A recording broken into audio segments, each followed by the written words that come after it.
Everyone. And today we are going to be talking about joint ventures, collaboration.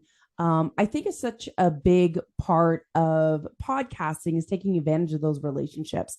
So I've chatted with Marie Mack before in the past, and she is the mastermind of joint ventures and joint venture partnerships, and she runs them for other people. I'm like, you are amazing. I didn't even know Thank people you. could do that for you. Oh, yes, yes. Well, I'm thankful for you because every time we chat, it's like such a great conversation, right? Like we've got so many synergies out there I and it's know. just fantastic. So thankful to be here. Absolutely. Yeah. And that's, you used a really good word, and that's synergy. And I feel like, you have a guest on your podcast or you're guesting on someone else's show, which is a fabulous opportunity. But sometimes there is that synergy between the two of you to be able to like capitalize and foster and Mhm. grow. For me, I think the word collaboration comes to mind all the time, but I Right. don't often hear the word joint venture used where it comes to podcasting. So, can you maybe expand on that term and just kind of like what it means so that people see what is available to them? Yeah, I get this question a lot because some people, when they think of joint ventures, they think of like big corporate companies and they're gonna Yeah. like Coke and McDonald's are like a joint venture or whatever. And it seems very daunting, right? It seems kind of overwhelming. In my world, I work online. I work with online business owners. Mhm. I work with entrepreneurs. I work with people who might start as solopreneurs or have small teams. So it's kind of like this little micro business, we'll say. And joint ventures are still very much so a part of that world. The way that I like to define it is it's a relationship where we agree to support each other in some sort of visibility. Okay. Visibility is kind of the idea. Collaboration is the same kind of word. If you think Mhm. about, how does this all work together? But I think when you put something like joint venture to that partnership, it means that we agree to work together to do this. And there's some other definitions I think out there, but in my world, it's just about creating good relationships and agreeing to support each other. Does that help? Totally. And I Okay. think it's like the agreement part is there. It's like, okay, what are you going to do? And what am I going to do to Mm-hmm. create some kind of win win situation, whether it's like a short term one time thing or like an ongoing thing? Can you kind of paint a picture of like what are some examples that we could work on with other Yeah. people? Absolutely. So obviously, podcast guesting is a great joint venture, right? Like it's a great relationship building start. Right now, I'm a guest on your podcast. That means the people that are listening to this can know a little bit about me, and that's a great introduction. It's very easy ask. It's a very like, hey, Mhm. let's have a relationship there. But some other things that are out there, like we have affiliate partnerships, which is a little bit different than it's sort of it's still that collaboration. It's still that win-win for either side, but the agreement there is I'll promote your stuff and you'll give me a commission based on Right. whatever kind of things. Some other really great partnerships is if you have a podcast, but then maybe you're going to go and you have a launch, you're going to launch a program or you're going to launch your next service out there. I can be somebody that supports that launch. And in return, my request might be, oh, I have a launch coming up, Right. launching a program, launching a course, launching a service. Can you help support that? And support is usually just letting your community know that something else is happening with a collaborative partner. Yeah. For me, it's all about relationships, really. I think that if I have to get on like a mini JV joint venture soapbox, is that the online world, people who are receiving our emails, the community out there, they can kind of read through the BS that's been happening for years, right? If you open an email and somebody's really salesy, it doesn't feel quite right. So in joint venture relationships, we're able to create good long-term relationships as opposed to, hey, I'm just going to send out for you and you give me 50% commission and like the relationship's over. Yeah. I like developing these long, peaceful, good relationships for the community base. Like I want your community to know a little bit more about how this can benefit them. And in return, I'll share with my community why podcasting is a really great way to go. Yeah. So it's just, I think it's more intentional. And I think it's also a really good way that the community feels intertwined with some other business that complements a service that I don't do. So like I don't do podcasting. I don't have it in my wants to do it. But I like to be able to align with people that do because my audience might really like that. So I hope that helps. Yeah. And I think you touched upon something that is important, is that you have to think about your community and what they want versus doing something for the sake of doing something. Do you know what I mean? Yeah. Yeah, because absolutely. It feels like, imagine them getting an email about, I don't know, like if I emailed my list about nutritional products, they'd be like, wait, right. What? What is happening? Yeah. Like that's not usually what Lindsay sends. Right. Well, and when I think about the wins, it's on there, the three-part win. The first win has to be both communities. Like it has to make sense that you put something in front of your community first, because we have to think about those people in business. They'll read through that BS. And the second win is for your partner. So, okay, how does this benefit that person and their relationship? And the third win is for me as a host. So if we think about, I always put the community, the partner, and then the host itself. So when you think about that and you're taking into consideration the type of relationships that you're spending your time on, it's organic and it's easy for your community to say like, oh yeah, like nutritional things don't make sense, but talking about joint venture partnerships probably does. So it makes it a lot easier to share too. Totally. And I think too, like, and I've even done this with my clients, is like they have email copy, right? That's from the other person, but they'll tweak it to be like, hey, I was chatting with my friend Marie the other day and we were talking about this and I thought it would be useful for you and whatever. So if you make it feel more natural and from your voice and in a perspective of like, here's why I think it makes sense for you. I think that totally makes way more sense than just plug and play and send it out. Right. Absolutely. And that's where like the joint venture side of things comes in. It's about the two of us as joint venture partners coming together and saying, this is a really great idea, making the best decision for the people that are going to see it, and then tweaking it to say, you know, Lindsay has something amazing happening. I would do my list a disservice if I don't share this with them. Putting it back in front of them, because people who have said yes to your email list specifically or your social media, that's a big deal. I think it's a big deal that they can choose to be there. They can choose to leave. And if they are opening your emails, I think it's just in a really great space that you put something in front of them that's beneficial for them opening that email. Like they can open anybody's email, but they're choosing to open yours. So that's why the joint venture side, it takes a little bit of extra time. It takes some due diligence to create a really healthy relationship there and successfully put together a partnership. Because you really have to have a conversation. Like when you and I met and we got on a call, it was to decide if it was the best fit for us to do a joint venture partnership. And we took that time to put it on the calendar, to get on the call, to have the conversation, to make a good choice.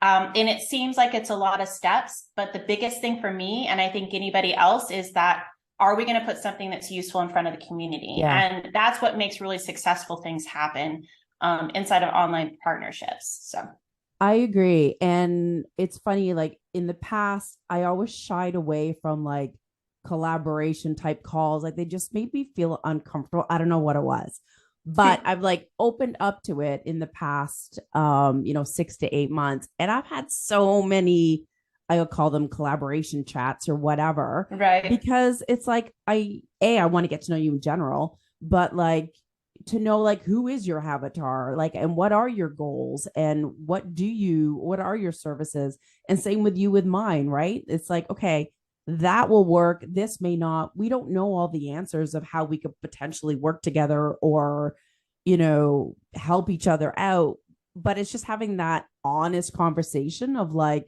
maybe this will work, maybe it won't, what about this, what about that, and kind of getting to know each other. And it's like, yeah, before I had this idea in my head where I had to have a plan and the answers beforehand, but you totally don't. Yeah, you really don't. I had several calls today. It's getting back into kind of the beginning of the week and things, and I had several calls today, and I told each one of them, like, I looked up a little bit about you. Yeah. I did my outside homework, but at the end of the day, I'm coming open-minded. As long as we're looking at peaceful, good visibility and the community is our main focus, I'm good with it. I'll say that there are people out there who are like, sell $1 million in 5 seconds or something, and it just seems a little pushy. You can kind of catch those people before you even email them if you take some time to do some good prospecting. That's kind of one of the big things about my work and how I like to support clients, is like doing that extra homework before you even ask for a call. True. I mean, if we are going to take the time, because everybody's time is valuable, right? If we're going to take the time to get on a call, I want to make sure that I have done all of my homework to know that this is going to be a beneficial call as much as I possibly can, and not waste anybody's time. And I think that that's a big part, that you can make a good, successful relationship happen just by doing your homework. Or in my world, I have a VA that does that. I've trained them to be able to look for certain people, invite certain people to get onto my calendar, and then vet those people if it seems like it's a little off. At the end of the day, if I get on a call with somebody and I'm like, I'm really not sure if this is going to work or not, can I be open-minded that person might be able to introduce me to somebody? Or do they have a friend who's looking for a service? Like, getting on a call is like a big deal, right? It is to me anyway, and I take it as a sign of a good friendship and a good relationship online. So yeah, I love that. And it's funny because everyone always talks about like the podcast green room, like what you talk about before the interview and after the interview, and like, asking the question, like, how can I help you? But that question, it feels weird to me, but it's like, what is the right way to communicate with the guest or the host or the other person to even open up that conversation? Because it can feel super awkward. Yeah. Well, and I think that I'm trying to answer your question straight. So how the green room is a place where you can have this conversation. How can you support each other? Is that kind of what we're asking? Yeah. And just like how to even figure out like how to start the conversation, right? Like, hey, I know you do this stuff. Like, how can we work together? Like, it just feels too salesy to say that. Like, is there a right and wrong way, I guess, to open up that conversation?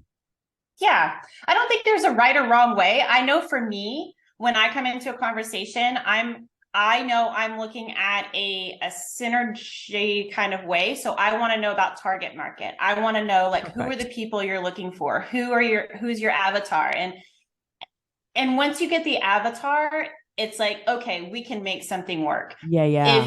If you are looking for health professionals who own gyms in Southwest Asia, for example, something really outside of random for me, my people are online business owners, coaches, and consultants and speakers. So right away, I would be like, I'm going to be open-minded, but I don't know this is going to work, you know? So it's pretty easy to kind of start the conversation just to say like, who do you serve and how does it work? And I think when you are interested in other people, you come into a space of a relationship where you're asking questions and you're listening. It allows you to create a really holistic. So almost all of my calls, tell me about your target market and your avatar and how you like to serve your clients. I want to get that information first. And then I'll add on like, okay, this is who I have, and this is why I think this is beneficial. Or I say, you know, I have this and it seems a little off to me. Can you see a way that it connects? If there's a disconnect between it, it's okay as well. It's better to be honest on the call than to put something again in front of the community that's like, this doesn't make sense. Yeah. So I think naturally just open up conversations like, who's your target market? Who's your avatar? I love that. People know that about their business, and they want to share it without it being like, how can I support you? You know, so no, that's a great idea. I love that. And I think too, asking those kinds of questions just to get to know them, their business, their goals, makes it easier. And it just kind of like provides that natural segue to be like, hey, I think your audience has, and my audience has a lot in common. I wonder, like, how we can help each other. So I remember we chatted about this and you gave a couple of ideas that I was like, oh, I never even thought about that. And you said like a lead magnet swap. And I honestly have never thought of doing that. Can you it's such a good idea. Yeah. So a lead magnet swap in online business world just allows us to share something paid in front of my community. I think when I am introducing new people to my audience, I don't necessarily want to go in and be like, and buy this $597 offer or buy this $2,000 offer. But I can say, hey, Lindsay has some really cool stuff. She's put together something free for you just to learn more about her. And I can easily suggest that because I'm not asking them to pay anything. And then same thing from my side. Great. I have this lead magnet. Can you introduce your community to our work? Yeah. And what that does with the lead magnet swap is allows us to kind of cross-pollinate leads. And then naturally in email marketing anyway, and I think in most different spaces that people choose to hang out, you get to nurture those people because they know more about you. Yeah. So lead magnet swap is a super easy ask. And I think again, I go back to how does this benefit the community? For the community, they can choose or not choose, and they can choose to stay on the email list or not. But at the very least, as a joint venture partner, I've done my job to introduce them to something that could be beneficial. Yeah. And I go back to, would I do these people a disservice if they didn't know about this partner? Probably. Right. I don't know what all of their lives are or what's going on, but something that I've put in front of them is going to resonate. And it might be the exact same time that they need to hear it or they need this. And so I think a lead magnet is just a really easy way to introduce people without any pressure. I agree. And it's like when I get emails, it's like, hey, here's a resource that a friend of mine has. I'll be like, sweet. Like, I don't think anything of it. I'm like, it either fits me right now or it doesn't.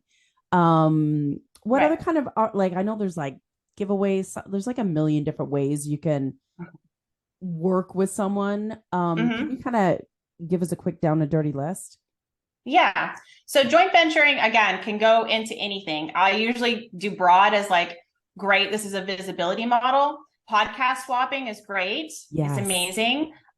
People who are looking for interview swaps. So possibly, I know people are doing a lot of LinkedIn lives. Right. So LinkedIn lives is a great way to do that. You know, some of that can be syndicated pretty easily if you're repurposing. But giveaways are great because it's a pretty easy ask for any kind of partner. The host obviously has a lot of work to do and they can get a lot of visibility there. Summits are great. That's a summit interview swap, possibly. I know that I've done stuff supporting launches. We've kind of talked about that as well. Launch support is a big investment, I think, for partners. So putting together a really powerful way that you can either reciprocate that, like, okay, you have a launch in April, I have a launch in May. Yeah. You know, let's swap out our promotions and both get some support there. The other way is, you know, that affiliate side of things. You know, it might not work for me to be able to support your launch, but if you support mine, maybe I give you an increased commission base. You know, those are like kind of last on my list of things to do because I'm looking at relationships, right? Like, fair enough. I want to create long-term relationships, although we do want to make some money off things that are happening. And we'll talk about that. I'll kind of circle back around in just a minute. Let me think about some other visibility spaces that I know I set up. Some things are like training inside of communities. Ooh, So yes. if you have a mastermind that somebody pays for, but you might bring in guest speakers, your joint venture partners are really great at being those experts that come in. That becomes an evergreen training that's there. And I love doing that because it's a huge resource for the members that are in there. It's a great resource for your partners. It's also intentionally a long-term relationship, right? Like there's not like, we are going to launch on this day and you're going to be done at this time. So it kind of creates this long space there. Yeah, I love that. Let me circle back around to some of that affiliate stuff, because I think that that's kind of interesting. We were talking about a lead magnet swap. Now, a lead magnet, of course, is free, which is great. Those should be affiliate links. So if you send somebody to my list, and 3 months from now, they choose to purchase into a program or choose to purchase into a service, that then becomes a way that you can make money on those lead magnets. I mean, very easy ask. Same thing with like podcast guesting. You have some kind of free resource that are there. Lead magnets are the same way. So I think it's, I have yet to do any joint venture swap situations that do not have an affiliate link. Everything is always attached to some kind of traffic affiliate link, knowing that if I send you somebody in the future, if they choose to purchase something, that is sent back to me in some kind of commission space. Yeah. And I think that just, it creates a little bit of incentive for our partners to promote. Agreed. Because we'll give you 40% on whatever. Yeah. So I think that that's just important to say that although, yes, you're doing this work and you're building relationships, there's also this underlying, okay, and if somebody purchases because of my suggestion, let's go ahead and make sure that there's a little bit of a kickback on there. So, and it's like a thank you for putting that time in, right? It's like, it makes a win-win. Lots of wins, all the wins, lots of wins. Yes. Oh, it's perfect. Yes. I love it. And so before we go, I just want people to quickly understand how you can actually get support for all this joint venturing and finding people and processes, and which I actually didn't even know until I met you. I was like, hot damn. Yes. So how do you help people in that space? And then I know you've got a great resource as well that you can share. Yeah, absolutely. So I work as a joint venture manager for online business owners. What that means is that I take on the responsibility of prospecting those perfect joint venture partners, reaching out to them and saying, hey, this seems like a really good fit, getting on those calls, setting up those deals, making sure everything kind of is peaceful within that. And that's usually that follow up and follow through. That's my last step there. So thankfully, I have a beautiful agency of wonderful, amazing humans that allows me to do this for multiple businesses. But biggest resource for me is just educating other people that this is something that's really powerful inside of your business. If you haven't had a layer of joint venture partnerships yet, it's something to take a look at. I know not everybody even knows that it's an option, but it's just like any other stream of revenue coming into your business. As a resource, I know that some people are just getting started. So I have one of my biggest top 10 must-haves for joint venture managers. And whether you're managing your own joint venture partnerships or you have a VA in your team that's doing that, I just want to give you the tips and tricks that I know can get people started quickly. And most of that is around how to create a really powerful first call. That initial call, that's the call that you and I were on first. You know, that initial call is powerful and it's important. And it sets up that relationship in a really great way. So we'll be sure to give a free link for You were very authentic, but you guided the conversation in a way that made sense and really like figure out like what's going to work, what's not going to work, why. Like, it went really well. Perfect. Well, thank you. Appreciate it so much so I had to invite you on my show. That is a good partner relationship right there. There you go. Yeah. So sorry, how can people find the resource? Yeah, it's at jvmanagercertification.com. I do certify other JV managers. That's and awesome. We'll be sure to give the link is right on there. So there's a free download that's there. Very easy. And I'll be sure to have you your affiliate link so we can put it in for the show notes too. Awesome. Cool. Awesome. Well, I'm so glad we had this conversation. I think it's going to help a ton of people kind of just realize what opportunities are out there for growth and to capitalize on these relationships that we're building through podcasting, because it's more than just a podcast interview. That's right. Absolutely. Well, thank you so much for having me, Lindsay. Yeah. I appreciate it. Thank you so much. All right. Bye, folks. All right, bye.